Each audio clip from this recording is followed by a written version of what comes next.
Hello, my fellow introverts. Stacy here, your programming and test automation expert.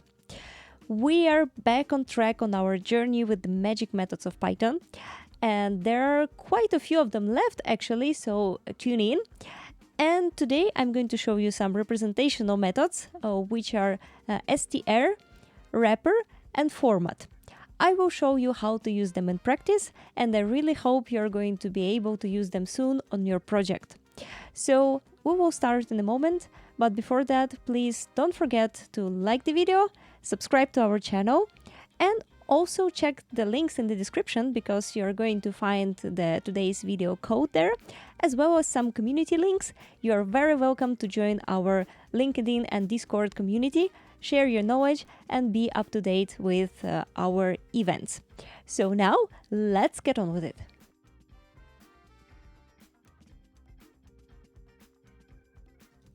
Okay, so we will start with the repr magic method. This one is used mostly for debugging, and I will show you why in a moment. But first, we need a class actually to be able to use magic methods. So I decided we will go with some cute option today, and we will create a dog class. So let's go ahead. We will do a class dog. It will have an init. And we will give it two parameters, so it's going to be a name and a breed. And something like that.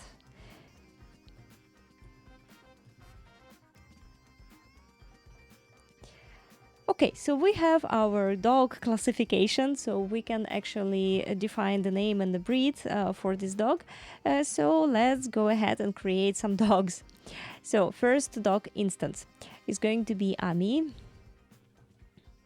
And we will pass in the name Ami, and the breed, let's say, is going to be a poodle. Okay. The second one, let's call him Lester, and yeah, here we will put Lester, and he's not going to be a poodle, he's going to be, let's say, a border collie. Okay, so we have two dogs. Now, what we can do, probably you would say that this wouldn't make a lot of sense, but we can print those instances. So let's do that. Print Ami, print Lester. Let's see what happens.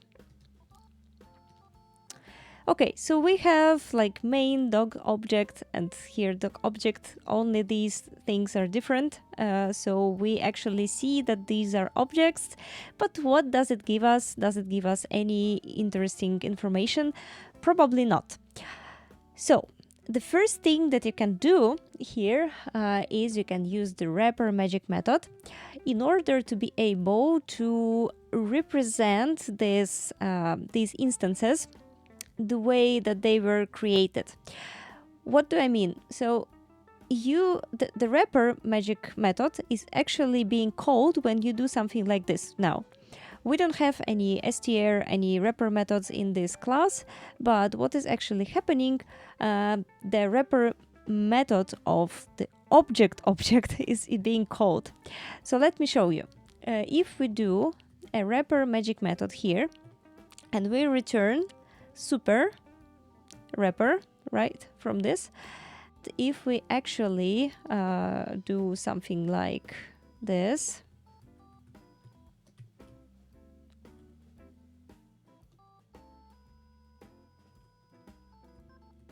let's do it like this. Okay, and let's call it now. So, as you can see, this method has been called and we have the same results here.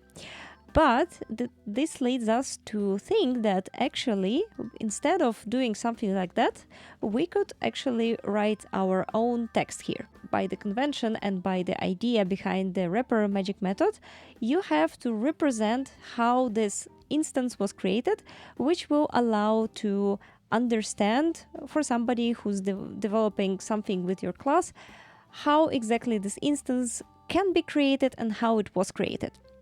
So what we can actually do here, instead of writing repr something, we could do let's give a dog here. Then we will put the braces here. We will not need these guys. Instead of that, we will say that we actually passed a name and a breed here. So let's do that. So self name and self breed. Let's do it like this. And of course, we need to indicate that these are the strings, because otherwise it's going to be hard to understand it. Just like that. Okay. And here you go. So this actually tells us how these instances were created, and this information is much more useful than the one that we have seen before. So recommended if you want to use it for debugging purposes.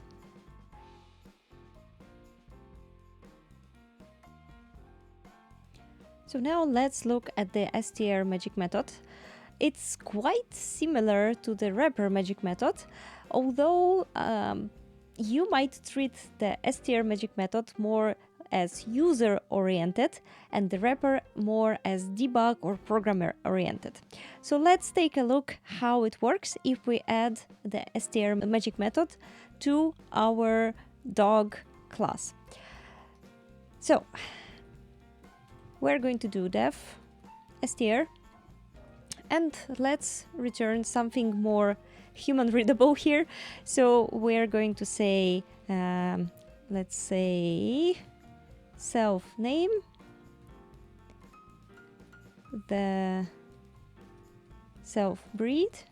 So like Ami the poodle or Lester the border collie. This is what we want to see. And the idea behind str is that once the str function of Python, which is casting anything to string, is being called, then this method is going to be called. Basically, when you are running a print, also this is happening. But we already have a repr method, which is also being called when we use a print. So which one is going to happen here? Let's see. So we have our print. Let's run it. And as you can see, the str magic method was called instead of repr. We can still access the repr magic method if we put repr here. So I'm going to cast it on Ami, but I'm not going to touch Lester, and let's see what is going to happen. Okay, so for Ami, as you can see, we have a representation, but for Lester, we have the str being called.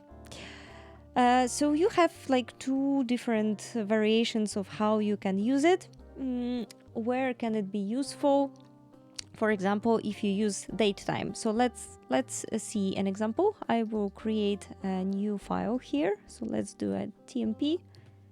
We are not going to need it for much, but let's do import datetime, and we will do today equals datetime now, right? And let's do print today, and do a print repr today, and see what happens. So basically, you can see that if we do just a today, so we're accessing the str magic method of datetime, we get a nice looking string, which is more human readable than this one. But for programming and for debugging, this one is going to be quite useful, because we want to know how do we create a string like this. Because in other place, we're going to want to get this str representation of this time, but for programming purposes, we're rather going to use something like this. So this is quite useful, and you can use both of the magic methods in your classes. So now let's get back to our dog. Let's say that str can also be used to retrieve some additional information. Let's say that the breed now is not only a string, but we want a separate class which is going to contain some characteristics of this breed. Let's go ahead and create a class. So we will create a class breed. This class is going to have an init, and this init is going to accept the breed name and the characteristics. Such a long word.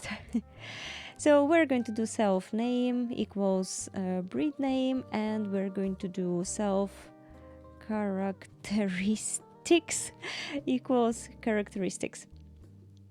Okay, we can as well do def str and return self name from here, for example, but actually let's not do this for now. So we have our breed, and now we can use it here instead of having the breed. So let's say that this is going to be of breed class. We still are going to just write the breed here. And instead of giving a poodle and a border collie here, we need to create those breeds right now. So let's create it. Poodle. Breed. Poodle. And let's say joyful, intelligent, something like this. And we're going to create another breed, which is going to be the border collie. Okay, so we will put the border collie here. And we're going to say that the border collie is very active and also intelligent, let's say. So they're going to be a bit different, but some of the traits are going to be the same. So now, instead of giving a string here, we're going to put poodle here and the border collie here. Okay. So let's try to run it, see what happens with our Ami and Lester. I'm going to remove the repr for now, so we will see how it works. And as you can see, we have the same thing that we had at the beginning. So let's put an str into the breed as well, so that we see the correct information. We will put str here, and we're going to return self name. And if we run it again, you see now it works pretty fine. So what if we want, actually we have multiple objects that are being created inside our dog class or any other that you're implementing, and we want to collect all of the information from other classes when we are printing. This might be very useful if you are making a complex object, for example, in a request or response, response, of course, and you want to collect a lot of stuff from the database. For example, you have you have a users table, and those users, they refer to other tables which have some information about the address of those users, of course, in the database. And you want to collect all of this information and return it for a user. So this is where it might be useful for you. So in this case, we would need to go to the dogs str method. And here in the return statement, we of course don't need to use like a formatted string here. We can return a JSON or something like that. So just keep that in mind. But for our scenario, we are going to say I am, and let's put the characteristics here in a nice looking way. So we will do like this, join. Let's put it to another line, join, and we're going to need self breed characteristics. So this information is actually coming from another class, from another object, the object of the breed, and we're accessing it only here in the str because we just want to know the whole full information about this dog. This is why we're doing it this way. So if we run it, we have Ami the poodle, I'm joyful and intelligent. Lester the border collie, I'm very active, intelligent. So you get the idea. You can actually collect information this way, and this is going to be quite useful in some situations when you actually want to collect multiple data about your object.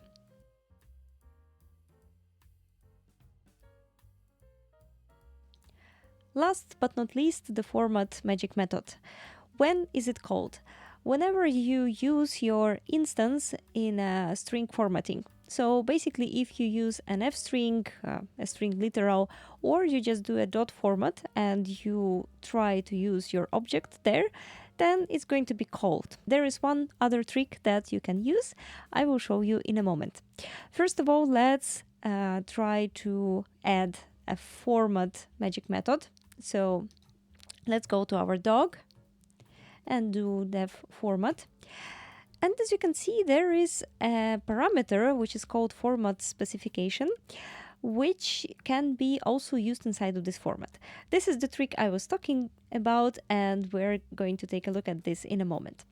But for now, let's just do a return, and let's return some information.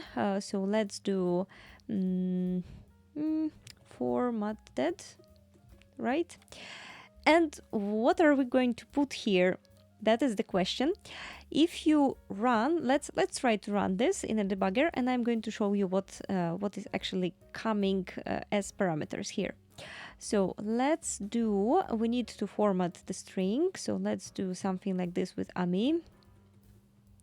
Yeah, just like this. This should ensure that the format magic method is being called. So let's run it in debug. And here we go, we're in this magic method. And as you can see, format spec is an empty string, so we cannot do actually anything with it. So we can see the self is actually the string representation of our instance. So we theoretically could just put self here, right? So let's do that. I will just run it to see what happened. Of course, we said formatted and nothing else happened because we don't have anything else there.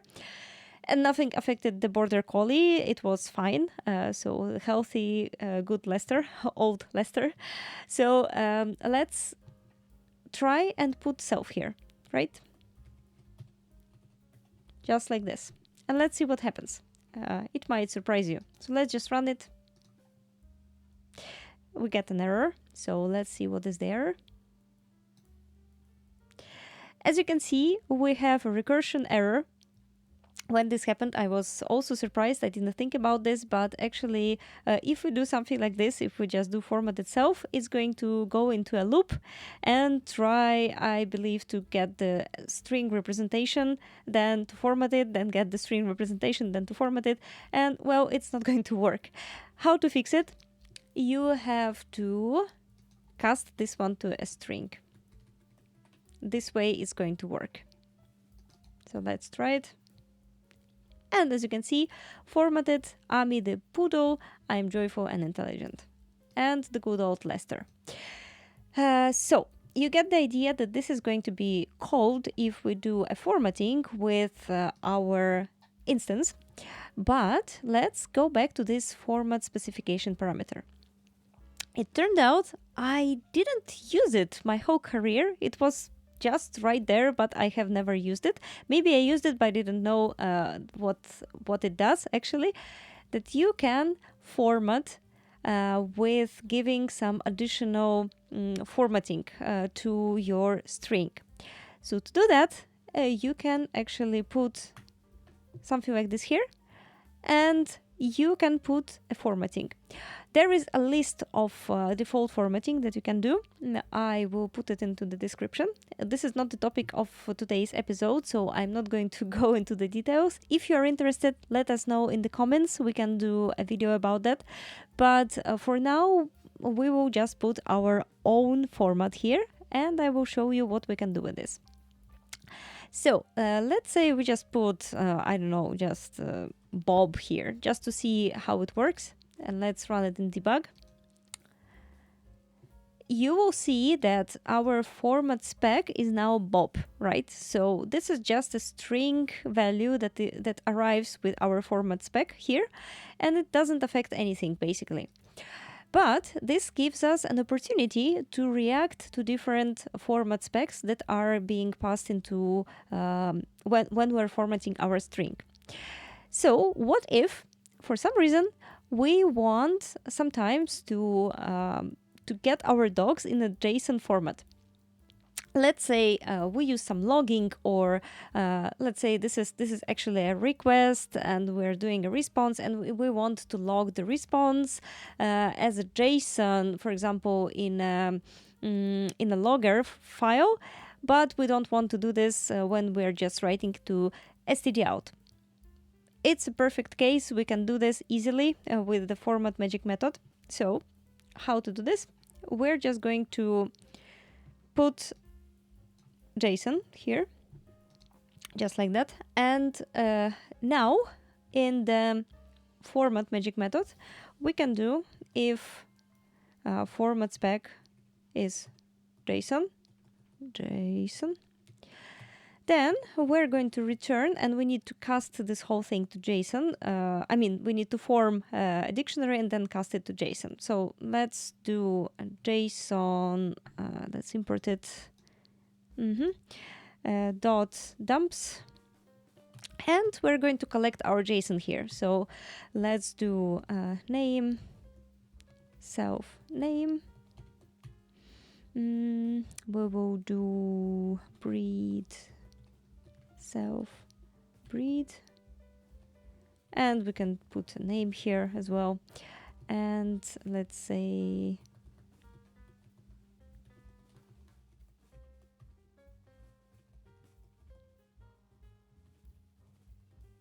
okay, something like that. And otherwise we can just return the string representation. We can do it like this. Okay, we'll just do this. Okay, so let's try to run it with a JSON and see what happens. So as you can see, we have a nice looking JSON. If we put anything else here instead of a JSON, let's put JS. We are back to our normal string representation. So you get the idea. Basically, here you can specify different stuff. If you're working with numbers, you can, for example, make them positive. You can cast them to something just to represent it once in a while. In this particular case, in a given format. You can use JSON, XML, something else which you need, and this is how you can actually specify it. So pretty cool stuff.